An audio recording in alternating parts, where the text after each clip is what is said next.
بسم اللہ الرحمن الرحیم۔ شروع کرتا ہوں اللہ کے پاک نام سے جو بہت بڑا مہربان نہایت رحم والا ہے۔ دوستو، بہنوں، بھائیوں، بزرگوں، السلام علیکم ورحمۃ اللہ وبرکاتہ۔ اسلامی معراج کی کہانیوں میں قسط نمبر 31 میں ہم آپ کو خوش آمدید کہتے ہیں، اور ہم بیان کر رہے ہیں فتح مکہ۔ فتح مکہ کی آج جو ہماری یہ پارٹ ہے، اس میں ہم ابو سفیان کی بیٹی کا اپنے باپ کو دھتکارنے کا بیان کریں گے۔ مدینہ میں داخل ہونے کے فوراً بعد ابو سفیان کو سب سے پہلے جو صدمہ پہنچا وہ اس کی مسلمان بیٹی حضرت ام حبیبہ رضی اللہ تعالیٰ عنہ کا وہ سلوک تھا جو اس نے ابو سفیان سے رضوارہ رکھا۔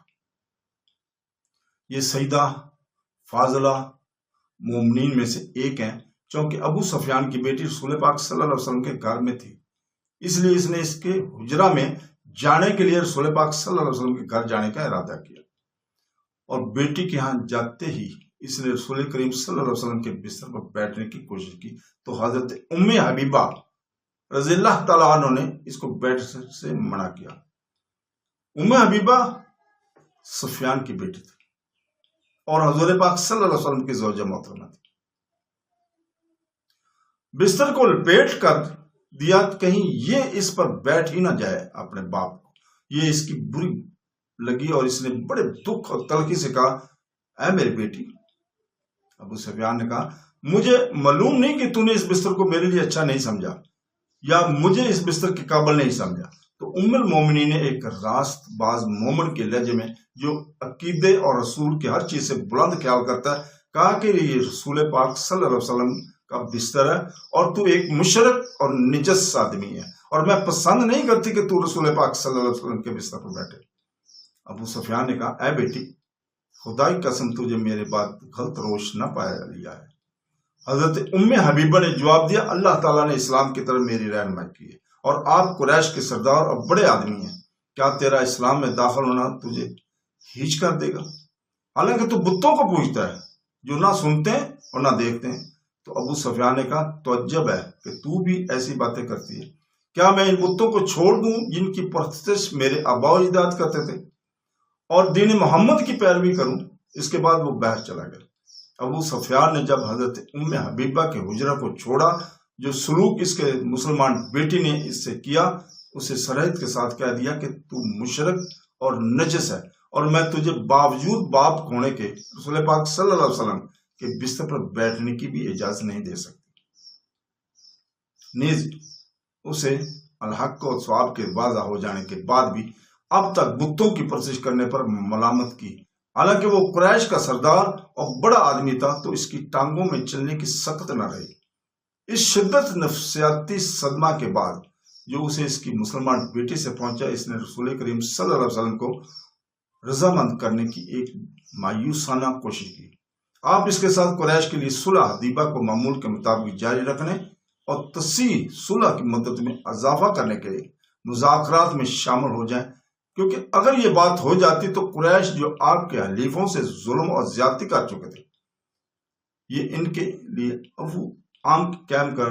مقام ہو جاتی، اور ابو سفیان نے اس مغالطہ دینے کی کوشش کی تاکہ قریش کے حق میں یہ ضمانت حاصل کر لے جس کے اصول کی قریش بڑے آرزومند تھے۔ اس سے یہ بات واضح ہو گئی کہ وہ مدینہ میں اپنی ذاتی حیثیت سے آیا تھا اور ذاتی حیثیت سے وہ صلح حدیبیہ میں موجود نہ تھا۔ اس لحاظ سے اس کی پوزیشن قریش کے ایک سردار کی سی ہے جو اس صلح کی توثیق کے لیے آیا ہے، جس میں وہ ان لیڈروں کے ساتھ شامل نہ تھا جنہوں نے صلح پر دستخط کیے تھے، اور اس نے حضور پاک صلی اللہ علیہ وسلم کے پاس آ کر کہا، اے محمد، میں صلح حدیبیہ میں موجود نہ تھا، اس لیے عہد کی توثیق کیجیے اور اس کی مدت میں اضافہ فرمائیے۔ مگر رسول پاک صلی اللہ علیہ وسلم نے قریشی سردار کی بات پر دشمنی کی لکیر ڈال کر ختم کر دیا اور فرمایا، اے ابو سفیان، کیا تو اس لیے آیا ہے؟ اس نے جواب دیا، ہاں۔ تو رسول پاک صلی اللہ علیہ وسلم نے فرمایا کہ کیا تم میں سے کسی نے صلح کو توڑا ہے؟ تو ابو سفیان نے حقیقت کا اعتراف نہ کیا بلکہ حیرت انگیز جرأت سے اس کا انکار کرتے ہوئے کہا کہ ہم اپنے عہد اور صلح پر قائم ہیں، ہم اس میں تخیر اور تبدیل نہیں کریں گے۔ اس موقع پر حضور پاک صلی اللہ علیہ وسلم نے ابو سفیان کو وہ باتیں سنائی جو بڑی ٹھوس اور وزنی اور تجربہ کارانہ اور اس آدمی کی اشتباہ میں ڈال دینے والی تھی جو رسول پاک صلی اللہ علیہ وسلم کے دشمنوں کے لیڈر تھے۔ جب وہ حضرت نبی کریم صلی اللہ علیہ وسلم کی پھر بدیہ باتوں کے مقابل کامیاب نہ ہو سکا تو اس کی حیرت میں مزید اضافہ ہو گیا اور وہ بغلے ٹانگنے لگا۔ ابو سفیان قریش کے اطمینان کے لیے کسی چیز کو حاصل کرنا چاہتا تھا تاکہ وہ اس عادلانہ سزا سے محفوظ ہو جائے جو انہیں خزا کے ساتھ خیانت میں مشارکت کرنے اور بنو بکر کے بے وقوفوں کے الوتیر کے جرم میں موافقت کرنے کی وجہ سے مسلمانوں کے ہاتھوں سے ملنے کی توقع تھی۔ جب ابو سفیان نے کہا کہ ابھی تک قریش کی طرف سے کوئی ایسی بات نہیں ہوئی جو صلح کو توڑنے والی ہو، ہم تو حدیبہ کی مدت اور صلح پر قائم ہیں، ہم اس میں تخیر اور تبدیل نہیں کریں گے، تو اس نے حضرت نبی کریم صلی اللہ علیہ وسلم سے اس معاملے میں انصاف اور کھری باتوں کے سوا اور کوئی بات نہ سنی اور وہ رسول کریم صلی اللہ علیہ وسلم کی مجلس سے خالی ہاتھ باہر نکل آیا۔ تو دوستو، ہم یہیں پہ رکتے ہیں اور اللہ تعالیٰ سے دعا کرتے ہیں کہ ہمیں قرآن پاک پڑھنے، اس کی تفسیر اور اس کا ترجمہ پڑھنے اور خاص کر اسے سمجھنے اور پھر اللہ تعالیٰ کے تمام احکامات کی پیروی کرنے کی توفیق عطا فرمائے۔ ہم اللہ تعالیٰ کے پیارے نبی حضور پاک صلی اللہ علیہ وسلم کی کلام حدیث نبوی کو پڑھنے، سننے اور ان کے احکامات ان پہ چلنے کی توفیق عطا فرمائے۔ تو دوستو، بہنوں، بھائیوں، بزرگوں، اگلی قسط تک